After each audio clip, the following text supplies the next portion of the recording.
Hello, welcome back to what I think will probably be the last section on this painting. Um, Now I want to review a little bit what I've done. Again, I did spritz the back with my sprayer, my little bit of water spray, and this is the same palette that I was using the other day. I put the cover on it, put it in the freezer for a day, and now I can still pretty much work with it. It's still good.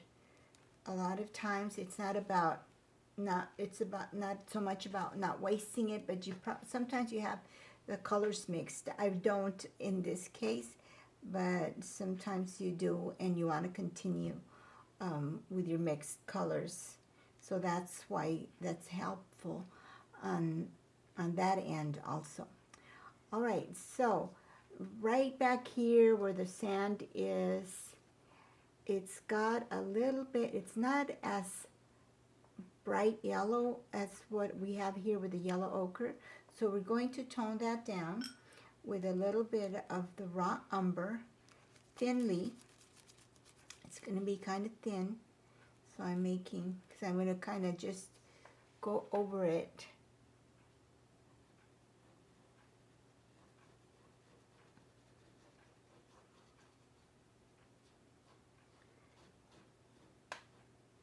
And then I'm going to let that dry. So it's still a warm color. I'm going to add a tiny bit of white because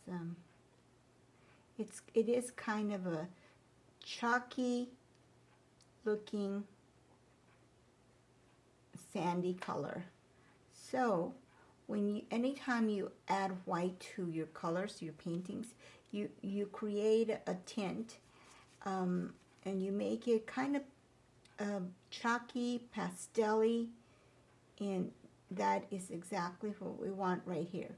We want to kill some of that brightness, and we want to give it a little bit of a chalky, matte, pastel, however you want to think of it, behind. Okay, now I know it's going to get a little duller, a little bit, tiny bit darker when it dries, and that's going to be fine. All right, so that will be your next step. The other thing that I want to, the water behind the palm trees, right in this area, is lighter in lighter value than the palm trees and the foliage. So at this point, I'm noticing that this here is a darker value than what we have behind the palm trees. So it was probably perfect last time, but then it dried up and now it's darker. So I'm coming in here with a little bit more of quite a bit of white added to that to get almost, it looks like a baby blue back here. I know that's not it's subjective, but anyways, it's a lighter value. Okay, so now see, so even if it's a different color than the palm trees, it's the value we need to pay attention to, because we want that contrast. It's right there, and I know it's going to get a little darker, so I'm just going to do a tiny bit more of light behind there. And you paint in the direction of the horizon. So that's what I'm doing. You're not going this way, in other words. You're not going against the grain. You're going, okay? So I did a little bit of a light marking because I can see some of that going on in the back. All right, so now the other thing that I want to see is right in this area here, there's that water. So I'm going to come with a round longish brush, and I'm going to twirl.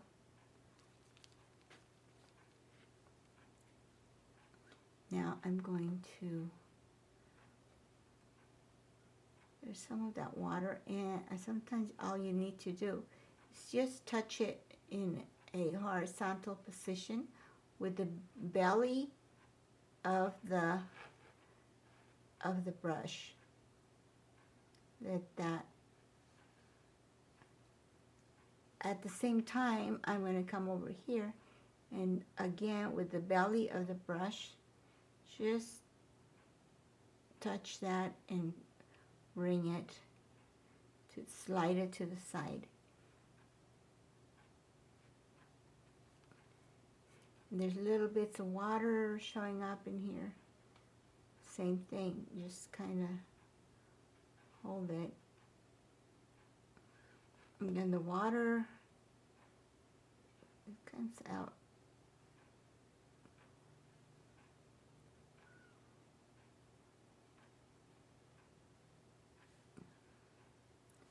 And because this is the last, hopefully, not that we're in a hurry, but it's the last.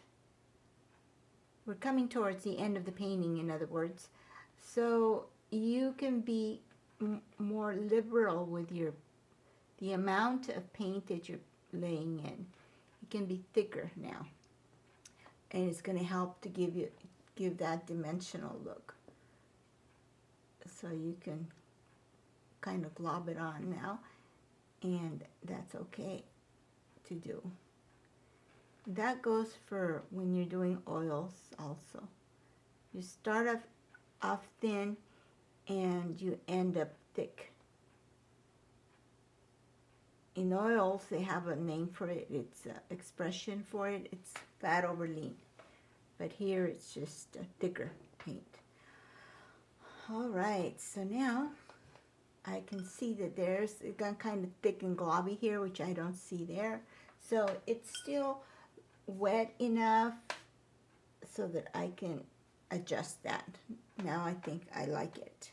All right, so now the other thing I'm going to notice is that in between these two foamy water, there is some dark earth there, some rocks probably, and the same way I'm going to paint this way with a brush.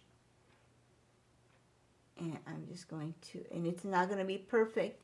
You don't want it to be perfect, but a little way to think about it, try to do it as perfect as you can, but because we're human, it's not going to be perfect, and it's going to end up being just enough wiggly. That's going to be just right. Because if you try to go up to give it that curve, then we overextend ourselves, our motions, and it gets too much. Also, I'm still thinking it's out of focus. I don't have to explain every little stone. Okay, now I've got this flat little brush here.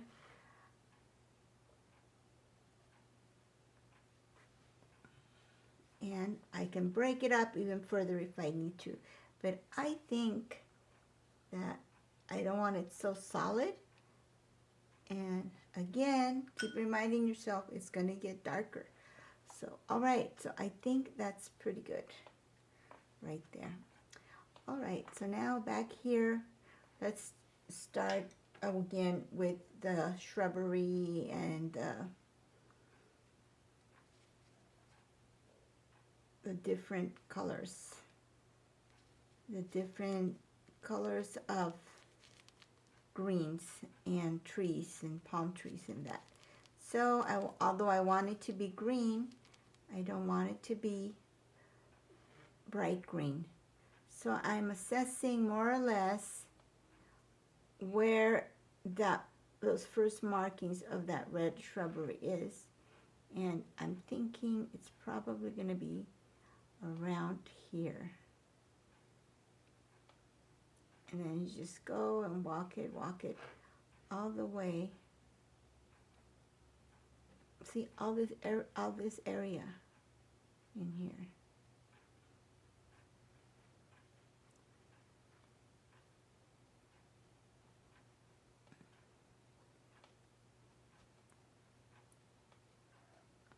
Just think of it, you don't want it to be the same. You don't want to have little soldiers marching all in synchrony. You want kind of how nature is, hit and miss.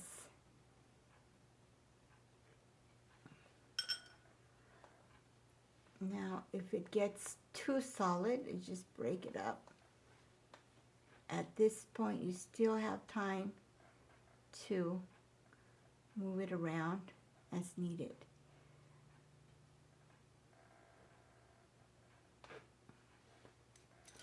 Now, it's always a good idea to have a nice little strong brush.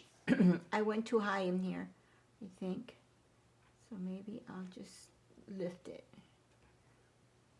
Okay. So now, I think I'm going to simulate maybe palm trees or something. Whatever it is, it's very tall trees in here.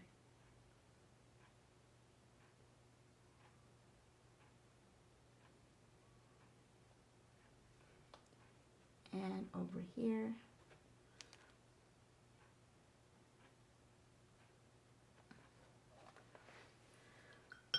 All right, so now something else that I think I would like to see more of is a little bit of that background color.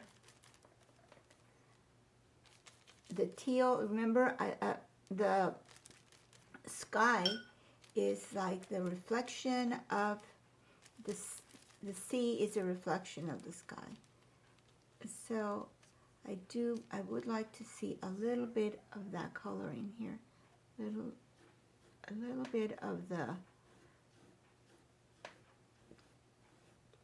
turquoisey color that's in the water. And that's why I'm using the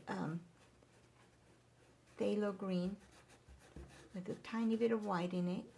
And the reason that I can move this, because remember I did the spraying in the back. So it's a little more receptive to the paint. All right, and so now there we have some of that. I think I am going to come back and we're going to work a little more on the flowers and the foliage in the forefront.